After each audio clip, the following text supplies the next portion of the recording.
अवसटाना दूर हटाना मोके जगावेला खुद रात भर तू जागेला। यही जगला से त घर भर में लइका भागेला। जहाँ दिखाए ने ओने घर में लइका रहेला। सब यही से मोके भका भक मशीन कहेला। ई घर लगाता जैसे आर्मी के सेना हो।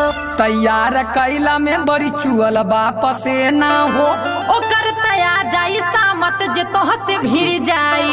ये सब चाहिए जे बॉर्डर पे युद्ध छिड़ जाई। तोहार भाई न समझावस जाके आड़े हो। उ खुदे आधा दर्जन पैदा कइले बारे हो।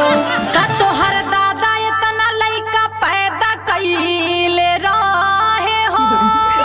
अरे हमार दादा सबके घर में घुस के सबके भौजाइन के पटैले